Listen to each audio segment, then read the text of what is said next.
This is documented rehearsal number 1, and it's a rough run through of all of the monologues that I am doing for senior project.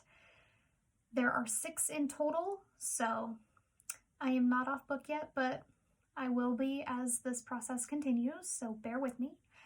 And here we go. We're starting off with Viola, Act 2, Scene 2, right after Malvolio has thrown the ring Olivia has sent him to give to Cesario.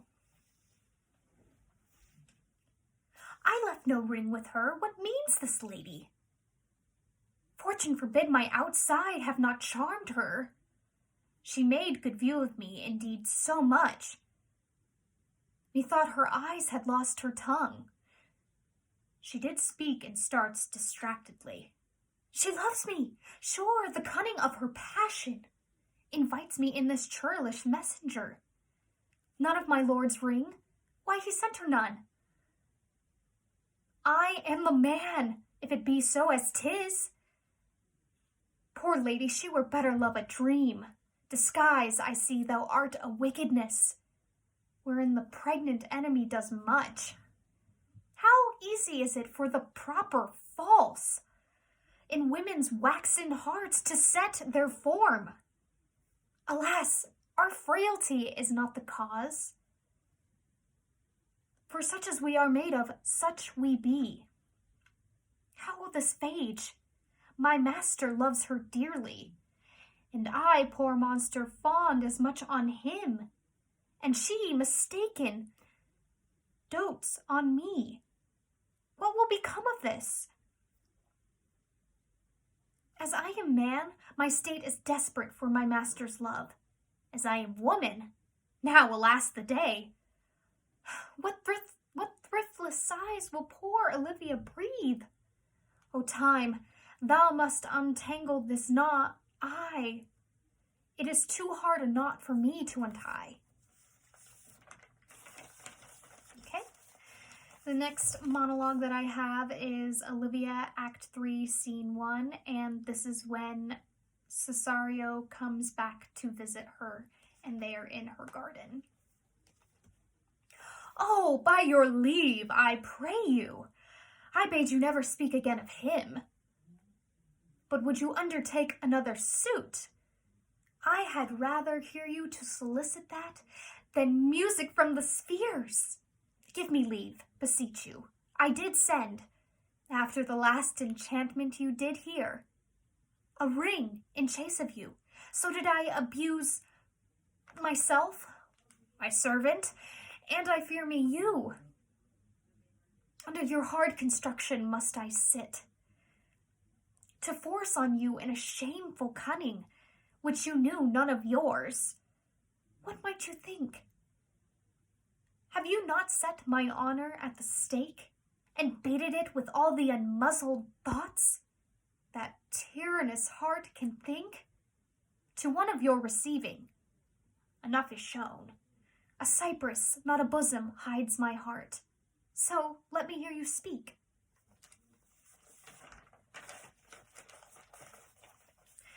And next we have Malvolio, Act 2, Scene 5, and this is right after he has read the supposed letter from Olivia confessing her feelings for him.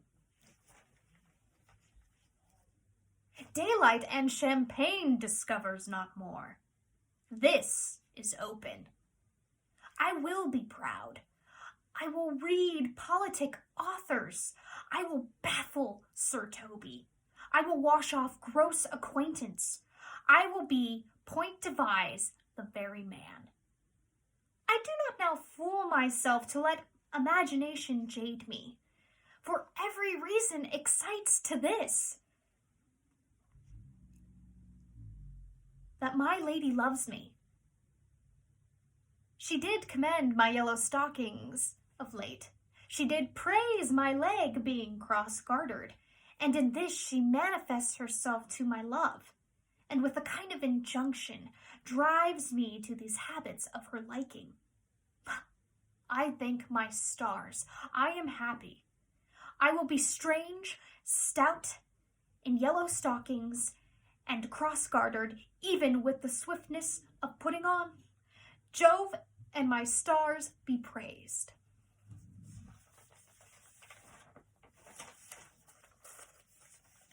This next monologue is Sebastian, Act 4, Scene 3, and this is right after Olivia falls for him. This is the air. That is the glorious sun.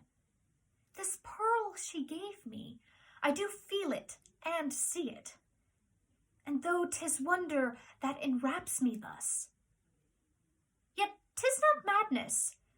Where's Antonio then?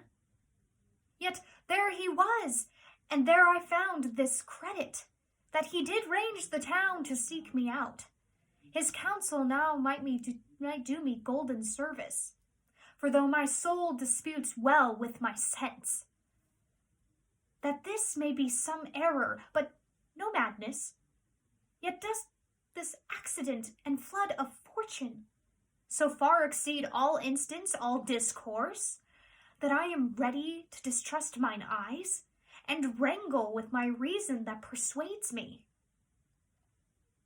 To any other trust but that I am mad, or else the lady's mad. Yet, if 'twere so, she could not sway her house, command her followers, take and give back affairs and their dispatch with such a smooth, discreet, and stable bearing, as I perceive she does. There's something in it that is deceivable. But here the lady comes.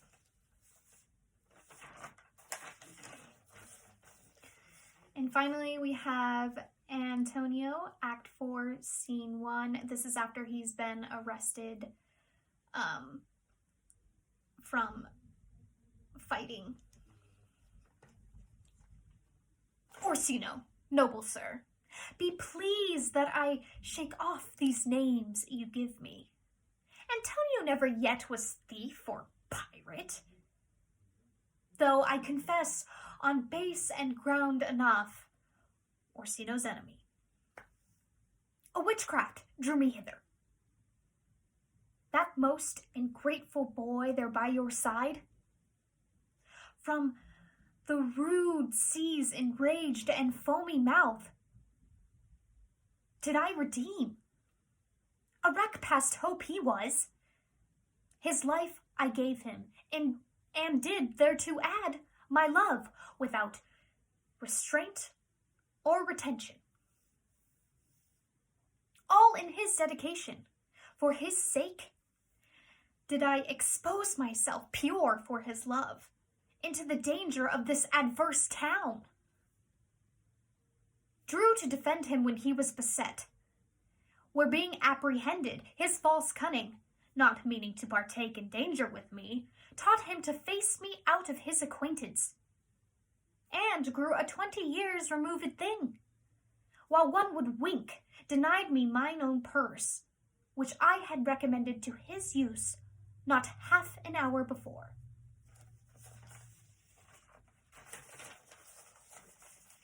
And finally, I have Duke Orsino, Act 5, Scene 1, and this is him confronting Olivia and Cesario after he has discovered that she has fallen for Cesario. So it's like the ultimate betrayal. Why should I not, had I the heart to do it? Kill what I love.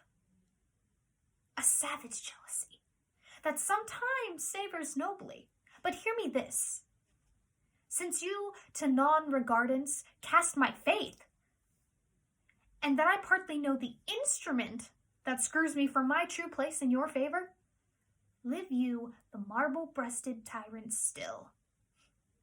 But this, your minion, whom I know you love, and whom by heaven I swear I tender dearly, him will I tear out of the cruel eye, where he sits crowned in his master's spite. Come, boy, with me, my thoughts are ripe in mischief. I'll sacrifice the lamb that I do love to spite a raven's heart within a dove.